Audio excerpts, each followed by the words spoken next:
Good morning, everybody. I'm Leif Nelson, and thanks for coming to the Data Colada Seminar Series. It's my pleasure to introduce today's speaker, Joachim Vosgerau. In addition to Joachim, we'll be joined by a series of great panelists, Stephen Spiller, Nick Reinholtz, Iene Scopelliti, Dan Schley, Abby Sussman, and Yang Yang. In addition to them, as we have every week, Yuri Simonson and Joe Simmons will be with us. For those of you who haven't been to one of these before, the best way to interact with the speaker and with the panelists is to submit questions or comments through the Q&A function at the bottom of the Zoom screen. Those will all get recorded. And when we have a chance, we will try to voice them and interrupt Joachim, and he can answer. But even if we don't, he'll be able to read them after the fact. Irene is his co-author, and so she will also be able to read them and occasionally be able to type in answers when that ends up being relevant. So with all those basic instructions out of the way, Joachim, the floor is yours. Great, let me share my screen. Can you see this? The slides? Yeah, great. All right, thank you so much for having me here. This is great. And a special thanks to all the panelists. Thank you so much for agreeing to be on the panel. The work that I'm presenting, we call this big data, big biases. So it's about a new bias in the interpretation of big data. This is joint work with Irene, who's on the panel, and Gaia Jambastiani, who's at Vrije University in Amsterdam.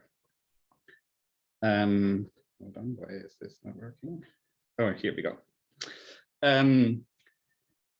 So about 12 or 14 years ago, the big data revolution happened. And what happened there is the volume and variety and velocity with which we could collect and also analyze data exploded, right? And this led to a disruption in the way we do business. And also some people argue that this leads to a disruption in the way we do science.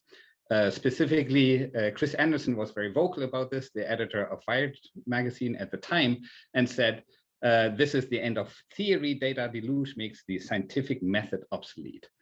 These are very strong claims, right? And this was based on the conviction that with enough data, the numbers speak for themselves. Obviously, this is very silly. We know this is not true. Data don't speak for themselves. Decision makers see patterns in data, and then they interpret these patterns. And because decision makers are humans, they make mistakes in the interpretation of patterns, right? And that is the case for big data as it is for small data. And so we are going to talk about one specific mistake that people make because the data is big. When I say big, I refer to one particular dimension of big data, which is sample size. I'm not talking about the dimension in terms of how many variables you have in your data set or in your model. We are all well aware of the problems of overfitting data and interpreting noise as signal. Data scientists have developed wonderful tools for safeguarding against this overfitting, right? We are here talking simply about the number of observations that we have. A couple of examples. This is a really old example. Maybe you will still remember this. That was Google Flu. So in 2008, Google started a new service called Google Flu that was based on an aggregation of search terms related to the flu.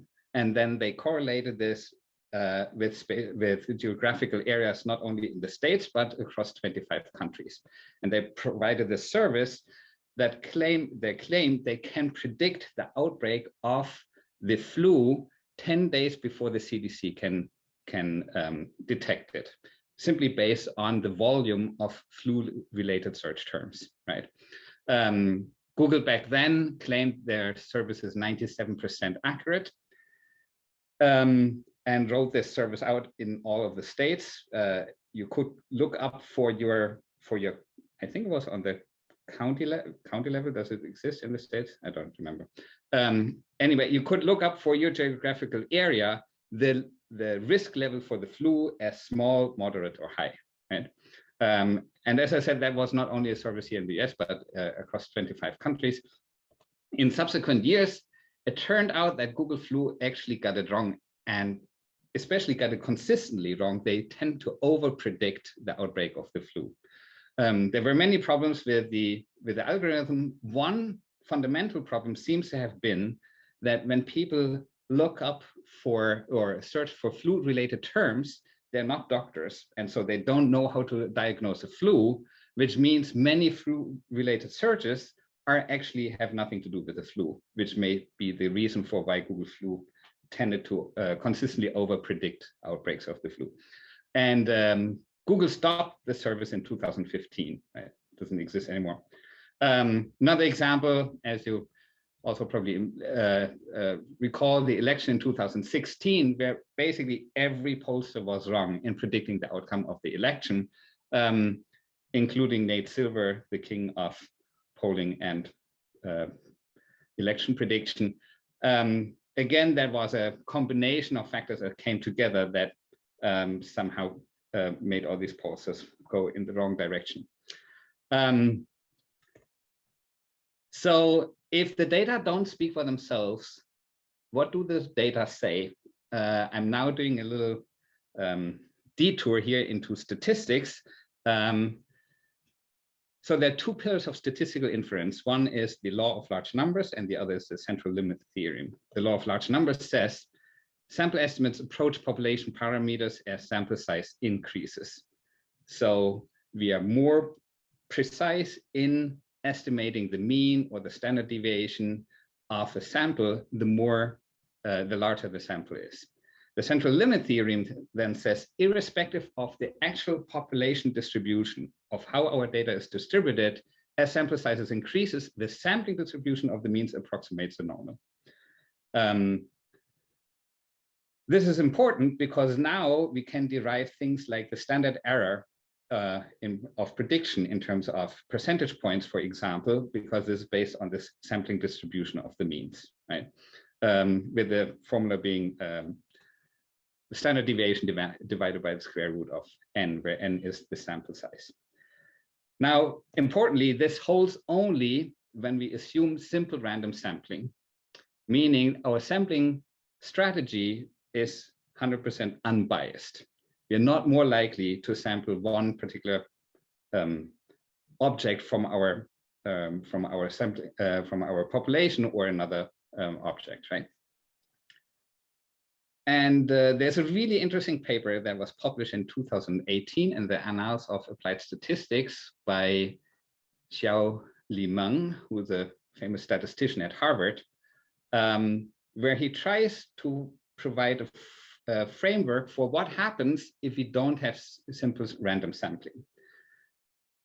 If we don't have simple random sampling, we are reducing something, some kind of a data defect in our sample, because the sample is not randomly sampled, and hence there's some kind of a bias in the sample, right? And so he's trying to formalize how bad is that bias introduced by having a biased sampling procedure. The way we start is the difference between the sample average that we estimate and the population average is a product of three terms. First term is the data quantity measure, simply how much data we have. And this is with respect to finite sample, so with respect to finite population. So n, capital N is the size of the population, and small n is the size of the sample. Then we have a problem difficulty measure, that is simply how much variation we have in the population, or also in our sample. This is standard deviation. And then we have this data quality measure, or a data defect indicator, which he denotes by rho Rx, the correlation between Xj and the response indicator Rj. To give you an example, imagine I'm trying to predict the election in the US for the next president, and my response indicator is some kind of a tool that I use. Could be an online questionnaire, or I'm calling up people, right? It's calls or whatever you're using to sample people. Then if there's a correlation between how likely people are to respond to my tool and who they're going to vote for, would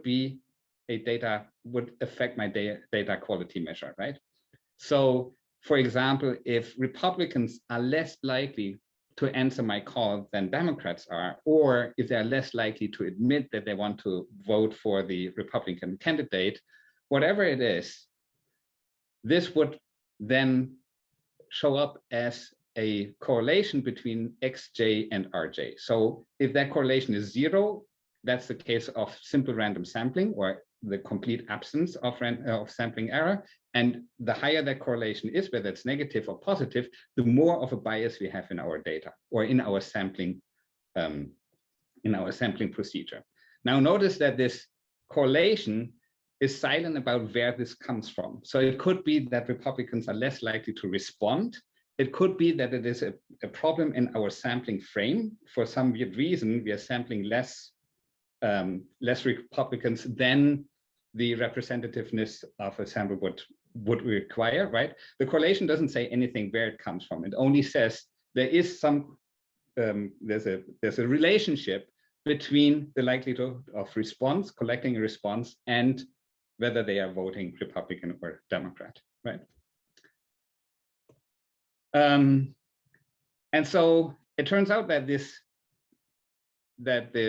formula that I gave you beforehand of the standard error for prediction is only correct under simple random sampling, and it gets really bad the worse this data quality measure becomes, or the bigger the correlation is between xj and rj.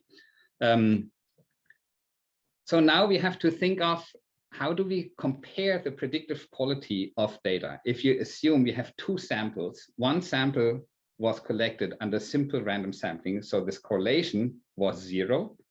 And the other sample, we have some kind of a correlation in there because there's a defect in there, because let's say Republicans are less likely to answer our call, right?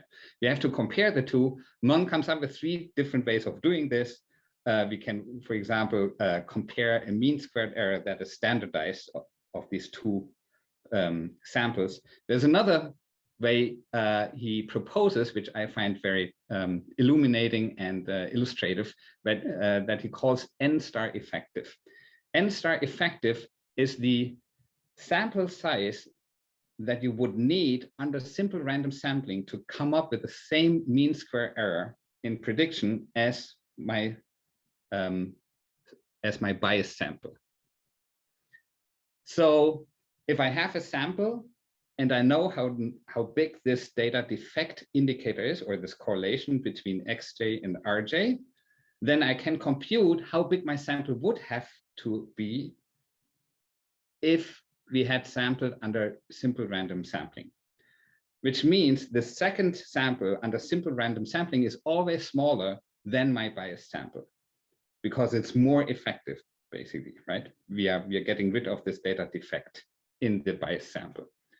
To give you an illustration, so in his paper, Mang then takes estimates from the cooperative congressional election study, which suggests this was for the 2016 presidential election, and it suggests that this rho Rx, the correlation between xj and rj, is minus 0.005 for self-reporting to vote for Donald Trump. So Republicans were a little bit less likely to indicate that they are voting for Donald Trump than those who we sampled who voted for Hillary Clinton, right?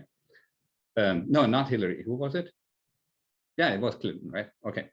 And then he estimates, using his framework, let's assume we have a sample of 1% of the US voter population. This is an N of 2.3 million. And we are assuming this data defect indicator, or this rho Rx of minus 0.005, so that Republicans are a little bit less likely to respond than Democrats. How big would have a sample to be if we had a true random sampling? So a sample in which Republicans and Democrats were equally likely to respond. And this sample should have the same mean square error as my sample with 2.3 million people. The answer is pretty shocking. Turns out 400. I'm not going into the details of the formulas, partly because I don't understand them. Look up the paper. The interesting part here is what happens is if I have a bias in my sampling or in responding, the more I sample, the more this bias propagates. And so the bigger becomes the difference between my bias sample and the sample that I would have to have if I had sampled under simple random sampling. Obviously, there's a curvilinear relationship. If I sample finally the entire population, the bias disappears. Actually, that's not true, right? I just realized if Republicans, if it is not a sampling problem, but a response problem, the bias would still persist, right? Actually, there it makes a difference. Interesting, okay.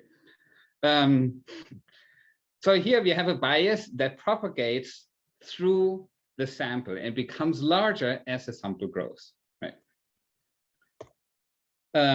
There are practical examples of this. The most famous example that you probably use in your MBA teaching yourself is the 1936 US presidential election between Roosevelt and Alf Landon. Landon was the Republican candidate back then. And there was the biggest poll up to date back then was a literary digest poll. They contacted 10 million people, 2 million responded, and they predicted an overwhelming win for Alf Landon. And then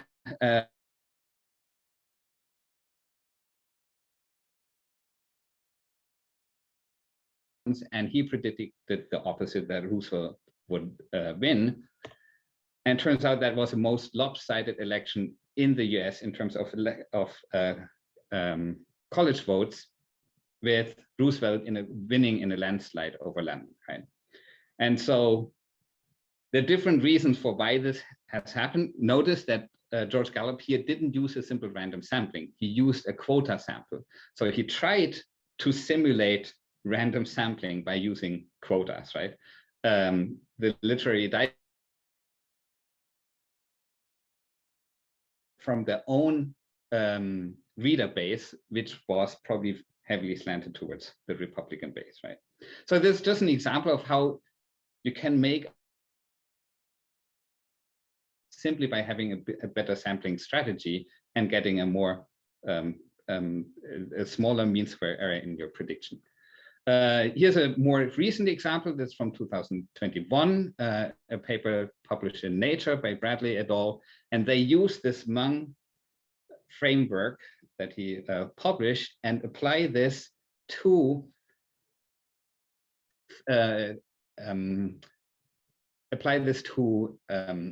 surveys about COVID vaccine uptakes in May 2021. And then they use a CDC benchmark for this actual COVID vaccine uptake and compare the surveys to the CDC benchmark. And they find there was a Delphi Facebook survey which sampled 250,000 people per week. And that sample overestimated uptake by 17%. There was another survey, Census Household Pulse, with 75,000 responses every 2 weeks, which overestimated by 14%.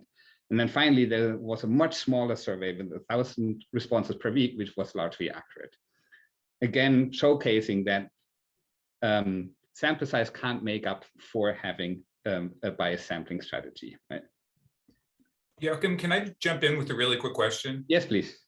So you said that the bias grows, I think you said the bias grows as sample size grows. I just want to make sure I'm understanding that correctly.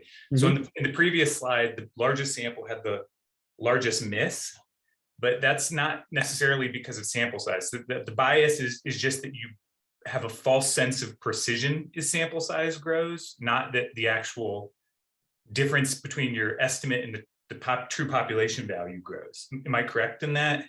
Did that even make sense? I'm not sure I fully understood it.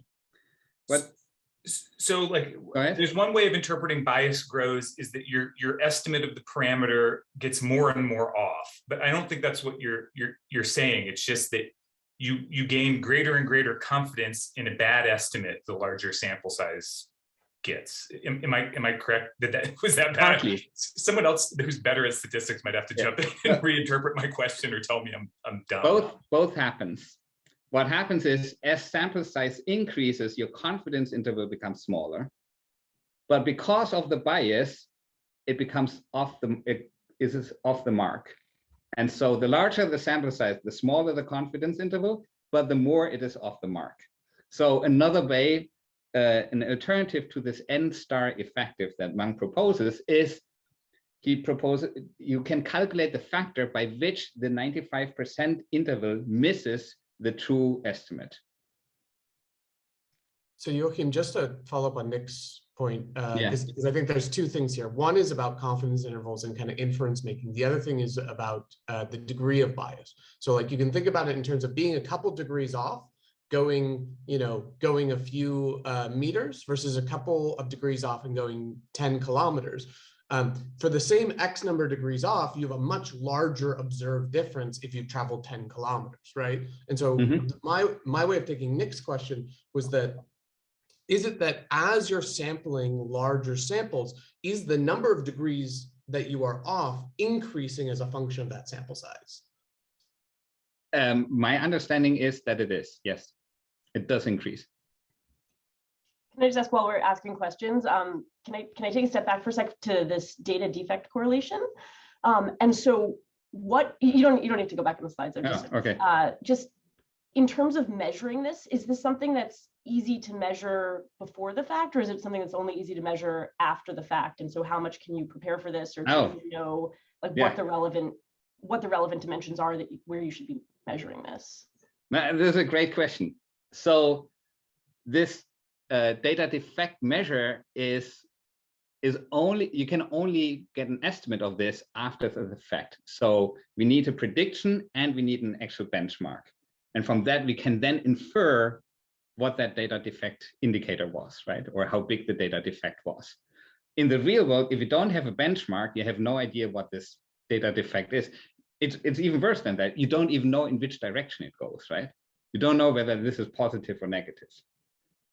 So this is a huge problem, right? Because a priori it's very difficult to get a sense of how big or even in which direction this goes. Got it. Thanks. Yeah.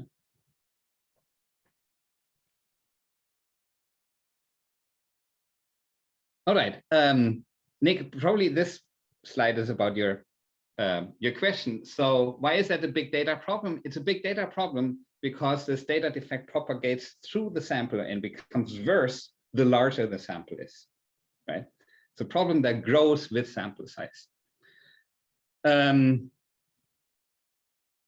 So as sample sizes increases, people think the accuracy of estimates increases, which is kind of true because the confidence interval decreases, right? So we get more precise estimates. The problem is this precision is more and more off as sample size increases, right? And that seems to be based on people not understanding or not appreciating the importance of random sampling. If that is the case, then as sample size increases, people should be more likely to interpret correlational results as causal. The reason why we're making this conclusion is, let me take a step back. Typically, we infer causality from correlation if there's three assumptions given, right? So the first one is there's no reverse causality. So it's X causing Y, it's not Y causing X, right? The second is it's not spurious, right? And we can take care of this with significance testing or post hoc corrections. And the third one is there's no confounding variables. And you can think of a confound as a selection problem or a biased sample, right? A confound in this election study, for example, would be that the likelihood of voting for the Republican or the Democrat candidate is not only a function of people's inherent liking of one candidate or the other, but it's also a function of how likely they are to respond. So we have a confound here, right? The two samples, Republicans and Democrats, are not equal in their propensity to respond to the questionnaire or to my phone call. So you can think of confounds or of endogeneity problems as sampling problems, right? These are biased samples. And we are going to use this in our experiments. We are conceptualizing the mistaken interpretation of correlation as causal as a biased sample or a biased sampling strategy, right? just very quickly, if you're concerned about the belief in the law of small numbers, how does that correspond to what we are saying? So the belief in the law of small numbers says that people are too quick in inferring that a sample is representative, even though it's really, really small. They're way too quick in trusting basically small samples, right? Here we are kind of saying the opposite, right? We are saying people are, they're more likely to infer causation from correlation as sample size increases. There's a small difference here, that is important to point out. The belief in the law of small numbers is based on the assumption that samples are random, right? That there's random sampling. Under random sampling, it's true, people believe they're too quick in trusting small samples, way too quick, right? What we are talking about is what happens if we have samples that are not random sampled, right? So we are confusing, there's a danger of confusing a correlation with causation. And there you find the opposite. As sample size increases, people are more likely to confuse correlation and causation.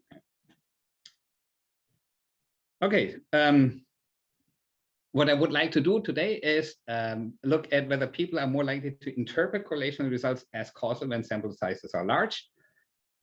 We do find this. Do individual differences in statistical reasoning moderate it? We actually don't find any evidence for this. Do professionals make the same mistake? They do. And then can we debias people's erroneous inferences? And there we conducted 2 studies and we spectacularly failed. So we are really looking forward to any ideas you have in how we could approach this problem of debiasing people. Can I ask a question about the ground truth? Like, is it true that there's less likely to be this type of bias in large sample? Potential mechanism, which my guess is not the main thing that's driving your result, but could also be going on, is this is a large sample, and so therefore it must be done by somebody who's has greater expertise, and the sample must be better in some sense. So this is a great, you're jumping ahead. This is my last slide. We could think of people don't make mistake because they trust the sample more, but because they trust researchers more who collect a lot of data or who analyze a lot of data, right? I don't have any, we don't have any data yet to address this, but I have ideas of how we can address it, and I will come back to it at the end of the talk. Just let me follow up one quick thing before we get to the studies, also about the ground truth. So everything you said about statistics is true, but with one big kind of asterisk. This all holds under IID, right? Under independent and identically distributed, right? So when you have nested data structures, as often exist out there in the world, things like Simpson's paradox come up, and they would show up not necessarily as this row, but they would show up just in the fact that IID disappears. And so to some extent, I'm curious, just so as we listen to the rest of this, I assume that we're going to stay in the context where there is no nested structures, because to some extent, as sample size increases, the probability that you have nested structures in the data increase. So the probability of things like Simpson's paradox also increases in the data. Which would exacerbate the problem, right? Yes. That's right. That's absolutely right. So we are here taking only, we are assuming IID to keep things simple, because it becomes way more complicated if you do not assume that. Yeah. Thanks. So if first we try to find a paradigm of how we can test this, and so this is based on an idea from Dietrich Stapel that people who eat more red meat are becoming more aggressive and less pro-social, and so we thought this is a great story for correlation and causation, right? And so we ran the following study. They have 2 sample sizes, small and large. We manipulate this within subject. The reason for this is most people don't know how to evaluate sample sizes, right? So if you give them just a study with 1 sample size, they don't know is that big or large. So you always have to give them both two studies, right? Where they compare 2 studies with different sample sizes, and then you ask them about a judgment, which study they trust more. And we ask them about accuracy or causal inference judgments. This was run on mTurk. I'm going to show you the actual instructions because I think it's important to read these and understand it in order to understand the study. So imagine there are two studies. Hold on, I can't read this myself. Imagine researchers analyzing data from two studies conducted in Australia. Hold on. Study 1 was conducted on a sample of 3.5 million individuals in 2019 and then observed a correlation of 0.41 between the amount of red meat eaten and individuals' aggressiveness levels, indicating that the less red meat an individual consumed, the lower tended to be his aggression scores on the Buzz-and-Perry scale. Buzz-and-Perry scale is an established scale for measuring aggressiveness. And then we told them there was a second study which was conducted on a sample of 75 individuals. This was our first study where we used really big differences in sample sizes. We later on make these differences smaller. It turns out as long as there's a difference, you get this effect. It doesn't matter too much how big this difference is, or as long as it's sufficiently large. In study 2, so with 75 individuals, they find a correlation of 0.45, a little bit higher than in study 1. And then we also explain to people what the correlation coefficient means, right? It ranges from -1 to over 0 to +1. And then we ask them two questions. So both studies suggest that the consumption of red meat is related to the likelihood of aggressive behaviors. Which study do you think provides a more accurate estimate of the true correlation between meat consumption and aggressiveness, study 1 or study 2? And the answer option is study 1 is more accurate, study 2 provides more accurate estimate. Both studies are equally accurate, or neither of the two studies is accurate. If we assume simple random sampling, then study 1 gives you the more accurate estimate than study 2, right? If you have a bias in the sample, then we don't know which one is more accurate. And then a second question asks, which study provides stronger evidence for the claim that reducing the consumption of red meat, for example, by increasing taxes on red meat, would lead to a decline in aggressive behavior? And again, we get the same, we give them the same answer options. And so here you see on the y-axis, we have the absolute frequency with which each answer option was chosen. And in red is the accuracy question, and in this lila, what do you call that, violet, is the causal inference question. And you see they basically move in tandem, right? So most people think that study 1 provides more accurate estimates, and they also think it gives you better evidence for this causal claim than study 2. Now, you may think we asked them both questions in tandem, so one after the other, and so there may be some spillover. People don't know how to estimate or how to answer the causal inference question, but they are pretty sure about the accuracy question, and so they simply copy what they did first. So we ran another study where we do the accuracy and the causal inference question between subjects. So either you answer accuracy or you answer causal inference. The same scenario, and here it becomes even stronger, right? So everybody thinks study 1 provides more accurate estimates and also provides better evidence for a causal link between red meat consumption and aggressiveness than study 2. Joachim? Yeah. Small question. I'm totally with you on the setup of this. But the way they're answering, so one study has a sample size of 75. If I asked you these questions, you would say, well, I know the sample of 75 is inaccurate, so it's out. And if I said, what about its causal inference? You'd say, well, I know its causal inference is out too. Not because you were buying into big data, but because you were, I think, hip to the idea that small samples are zero signal. And so people can say that they trust the causal inference of the big sample, not because they believe in big data, but because they're good at dismissing tiny data. Let me rephrase your argument just to make sure that I understand it. An integral part of causation is correlation.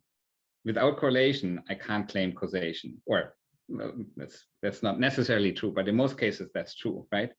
So if I get a very unreliable estimate of a correlation, that should also have an impact on how willing I am to make a causal inference.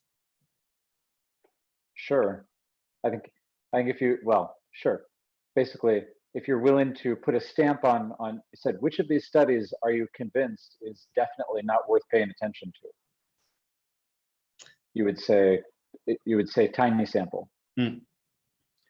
I tend to be a bit more dogmatic about this, and think in both cases I have correlation, so I can't make causal inferences. But you're not the first one to voice this concern, and I agree with this, right? To some extent, we try to address that in the second or in the next study. So we came up with a different design to overcome this particular concern. So the next study uses Yelp, the restaurant review website, right? And Yelp has a function here in the US, not in Europe, but in the US, where you can have sponsored search results. So here is a screenshot for the best 10 restaurants in Pittsburgh, PA, and you see the first 2 results are sponsored results. This is like Google, when you Google you search a term, right? And Google results first gives you a couple of advertisements, and then come the organic search results. It's basically the same thing. Yelp does it as well. So if a restaurant pays them enough money, they're putting you up on the put you on top on these sponsored search results. And so we're using this in our next design. This was run on 300 prolific workers. And we told them the following story. Imagine you are the CMO of a large restaurant chain, and for next quarter, you need to decide whether to buy advertisements in form of sponsored search results on Yelp. And then we review the review platform. The problem is that we got conflicting information about the effectiveness of sponsored search results on Yelp. There are 2 studies. Dr. A data scientist, did study 1. He works at your company, and he analyzed Yelp data either from 500 or from 200,000 restaurants over the past 12 months. And he finds that restaurants who bought sponsored search results received on average 30% more monthly reservations compared to restaurants who did not buy sponsored search results. So Dr. A recommends you should buy sponsored search results. There's Dr. B, who conducted study 2. He's also a data scientist at your company, and he ran an experiment with 500 restaurants from your chain. From these, Dr. B randomly selected 250 restaurants for which she bought sponsored search results on Yelp, and no sponsored search results were bought for the other 250 restaurants. At the end of the month, Dr. B compares the 2 groups and finds no differences in the number of reservations for these 2 groups. So Dr. B recommends not to buy sponsored search results. And now we are asking people, what do you think you should do? You need to decide whether to buy sponsored search results or not. And we gave them an outside option, an influencer campaign. We also told them that influencer campaigns usually bring you about a 4% increase in reservations, right? And so it was a simple binary question: do you buy sponsored search results or not? Note that the correlational study, there's many reasons for why restaurants that advertise on Yelp get more reservations, right? These could just be more bigger restaurants. These could be restaurants that have spend more money on marketing, not only on Yelp, but on other activities, right? You can come up with a whole list of reasons why that's the case. And so here are the results. This is a percentage of people who opt to buy sponsored search results. And you see this percentage goes up if the sample size of the correlational data is large, rather, and is smaller when it is small, right? Then we looked at the answers that people gave us. So if you look at the small n, these are people who chose the influencer campaign. So they didn't trust the correlational study, or they went with the experiment, and they mentioned things like, oh, sorry, I misspoke. This is in the small n condition. So the correlational study and the experiment have the same sample size, and these people chose to go with the influencer campaign. That's right.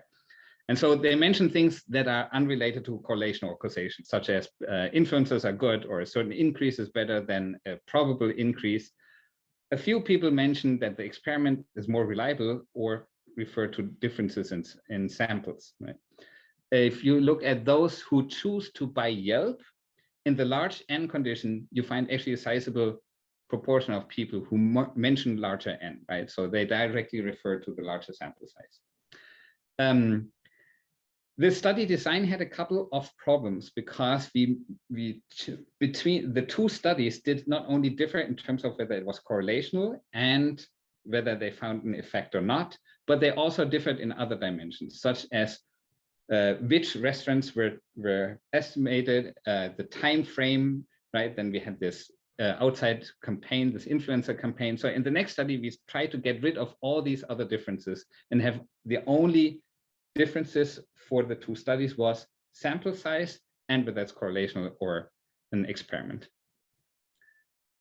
So this is a study we ran with 1,000 prolific workers from the US, Canada, and the UK. Again, it's exactly the same structure. So now the correlational data is either from 600 or from 12,000 restaurants, and the experiment was run with 600 restaurants, right? Otherwise, everything else is the same. And then our outside option, we said, is not an influencer campaign, but we kept it more ambiguous and just say we can also put it for other marketing activities, basically what you usually do, right, for your restaurant chain. Apart from asking them what they would do with their marketing budget, we also put in the scientific reasoning scale by Fischoff and Drummond. This is a scale that provides you with 11 scenarios, and for each scenario, you have to answer a question: is that true or false? Let me give you an example here. So this is item number 2. A researcher finds that American states with larger parks have fewer endangered species. True or false? These data show that increasing the size of state parks will reduce the number of endangered species. So this item directly looks at people's willingness to interpret correlation as causation, right? The other items in that scale refer to other things, such as whether there's a control condition included in an experiment, whether there are experimental effects. So it covers a wide range of inferential mistakes that you could do, right? We will look at the total score of the SRS scale and try to correlate this with the propensity to make this mistake. And then we will also look at the individual level, at this individual item of number 2. So now here again, we find this big difference that when the sample size is large of the correlational study, way more people think, yes, we should go with and buy sponsored search results than if the sample size is small of the correlational study. Note that in the small sample size condition, the correlational study and the experiment have exactly the same sample size, right? It's both 600. And here you find 38% say we should buy search results. So that means the majority, 62%, actually thinks, no, we should not buy it. So it seems like that people have an understanding of experiments are usually they give you better insights, right? It's just if when we increase sample size, then the correlational study becomes more convincing. Here, this is a distribution of the SRS scale. So remember, these are 11 scenarios with true or false, and each is coded as 0 or 1. So if you randomly answer the scale, right, you would have a score of 5.5. Our sample was slightly better. So here the mean is, I think, at around 7 or so. If we look at the particular item number 2, 59% got this correct. Now, if we correlate the SRS scores with their likelihood of choosing the sponsored search results on Yelp, there's actually not much of a relationship. Here we find that people who were low on the SRS score on the scientific reasoning scale were slightly more likely to use the Yelp sponsored search results, but this does not interact with sample size.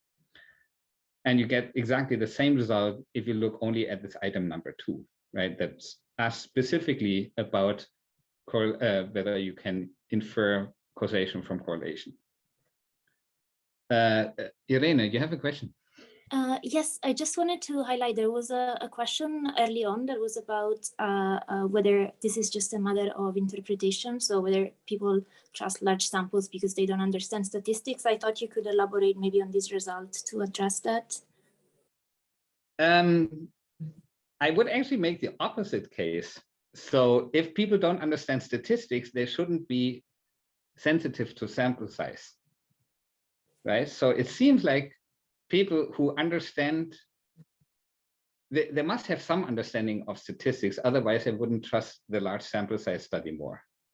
They also seem to understand that if both studies have the same sample size, so the correlation study and the experiment have 600 respondents in there, the majority says, no, we should do what the experiment says. So it seems like that they are not completely naive about this, right? It seems more to me that they are over-reliant on the sample size, right? Then they see two studies and one has a much larger sample size. Oh yeah, that must be true, right? And they somehow don't check again for their whether this inference is correct. So there's another thing we can conclude from this study. It's weird that this answering of item number 2 that directly asks about confusing correlation with causation doesn't correlate with our bias, right? So it seems like there's some disconnect here that, you know, if you tell MBA students correlation doesn't mean causation, everybody is yawning and they say, oh yeah, we know this from statistics 101, right? And then you give them a specific example or context and everybody gets it wrong. So it seems this data hints a bit at that seems to be a transfer problem. There's knowledge that I have, but I have difficulties applying this in a new context. And actually our new studies show they give more evidence for this application problem. Can I ask just a quick question about your interpretations? So you keep referring to this sort of greater than 50% sort of choosing the experiment in the case where the sample sizes are the same as being sort of imbuing confidence in the results. But it seems like having 40% of the overall sample, I think in the study 1, it was actually over 50% of people sort of chose the opposite. And then in this analysis, even for people who answered this correlation study correctly, you still have 30% of them choosing the correlation over the experiment result. I'm curious how you're interpreting those numbers. Is that just M-Turk noise? Is that is there something else going on, or is it that maybe the way that they're thinking about sample size in this equation would be that you need the same number of people in each cell as you have in the correlational experiment, for example, something like that? Sorry, I didn't get the last part of your question. So I think it was 600 people in total in the experiment, but it was split between 300 and 2 experimental conditions. So maybe people just see the 600 and they're comparing it to 300, even though it's 300 times 2 is the same as 600. Oh. They mistakenly look at the sample size per cell rather than at the total sample size? Or that's just what they think is the most relevant information, perhaps. I don't know. Interesting. So let me show you one more result where we got the same, if the sample size is the same between the experimental and the correlational study, they go for what the experiment says. There would be another way of testing this. We haven't done this yet. So to run the full 2x2, right? Where sample size large, small, and experiment versus correlational study. And there we could directly test it. So if both studies have a large sample size, do they then again go with the experiment? We haven't run that study, right? But that would be a better test of whether people, if sample sizes are the same, they do trust the experiment more. It's only that this bias occurs when you increase the sample size of the correlational study. I'm not sure whether I'm still surprised that it's not more people choosing the experiment, but maybe that's just what you would expect. Actually, so yeah, that comes to another interesting question. When we try to debias people, maybe the problem is not that they make a mistake in the correlation, in interpreting the correlation study. Maybe the problem is that they don't understand how experiments work. Yeah, that seems possible. That seems, yeah. Okay, let me very quickly. We also ran this. Oh, hold on. We also ran the same study with the global executive MBAs. This was a really small sample, 44% only. You see exactly the same pattern, right? Also the same pattern in terms of, is there a correlation between SRS scores or this item number 2, right? There seems to be no correlation. So no matter how people answer item number 2, that does not affect how they answer our main question.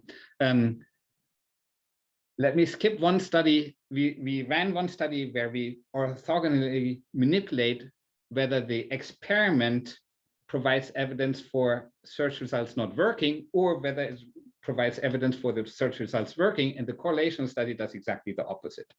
So we orthogonally manipulate what the outcome of each study is, and you find the same results. So it's always the case that people trust the large data set more, no matter what the outcome is. Sorry, I'm going a bit faster because I want to get to the debiasing studies because they were so frustrating. So here's a study. Here's one debiasing study that we ran. First, we give them a pre-test where we give them a scenario about a loyalty program. The loyalty program was exactly the same structure like the Yelp scenario. So there's a manager, and they have it's an internet company with a certain service, or they sell stuff, right? And they want to increase customer satisfaction, and they realize that those people who are signed up for the loyalty program, they're more satisfied than those who are not, right? And the question is, should they invest more into the loyalty program? And then one of the groups, we give an intervention, and then we give a post-test where we give them our Yelp ads scenario, right? Let me show you so first they get the pre-test, this loyalty scenario. Then we gave them the CRT. Here the idea was maybe people make, interpreting correlation as causation seems to be like, it's a little bit like the cognitive reflection task, right? There's an answer that springs to mind, and I'm not checking whether this answer is correct. And so we were simply looking at, is there a correlation between a relationship between how well people do on the CRT and how quick they are in interpreting correlation as causation. And then we give them an intervention. So in the intervention, we tell them, researcher finds that Dutch cities with more prostitution have more drug addicts than cities with less prostitution. The researcher concludes that reducing prostitution in the city will reduce the number of drug addicts. Do you believe this is true? And then we give them a long explanation of why this may not be true. We tell them, well, think about cities that have a lot of prostitution and those have little, right? Cities that have a lot of prostitution are big cities, like Rotterdam and Amsterdam. Cities that have little are small cities, like Apeldoorn. So maybe it's simply the size of the city. It has nothing to do with that there's a relationship between prostitution and drug addiction, right? And then we cast it in general terms and say, whenever you see a claim X and Y, ask yourself, what are other differences in X that could explain differences in Y, right? So I thought it was very demanding what we did there. And then we give them the Yelp scenario. And here are the percentages of people who go with what the correlational data study says, right? So in the pre-test loyalty program, we have about 59 and 56% who choose the wrong answer, so to speak. Then in the prostitution case, we have only 29% who say, oh yeah, prostitution and drug addiction are correlated. So they're better in answering this question, but this has no effect on our post-test, right? Very disappointing. Now here, the two interesting things. One is, why are they so good in detecting it in the prostitution and drug addict scenario? It seems like, so these are all Dutch students, and they probably simply know, they have direct experience. They have been to Rotterdam and they have been to Apeldoorn, and they know, no, maybe to them it's immediately clear it's the size of the city. There's no correlation, right? But they cannot transfer that knowledge. it's difficult for them to apply it in a new context. Even if you tell them and lay it out to them, here's how you would apply this in a new context, right? There was nothing. And then lastly, how much time do I have? 2 minutes, great. We ran another intervention. So here, this is post-test only. We ask them only the Yelp question. And then in one group, we say, oh, isn't it weird that the two studies came to opposite conclusions? Why is that? Well, in study 1, examining the 12,000 restaurants that chose to advertise on Yelp might be different from restaurants that chose not to advertise. And these differences could be the reason why the former received more reservations than the latter. Can you think of such differences? Write them down. And so we ask them to generate reasons, right? Why how the restaurants could be different. And then they answer the restaurant scenario. Now that I thought is we're almost answering the question for them, right? This is, well, anyway, I'm giving it away so it doesn't do anything. And now we are a little bit stuck, or we are trying to elicit new ideas of how we can de-bias people.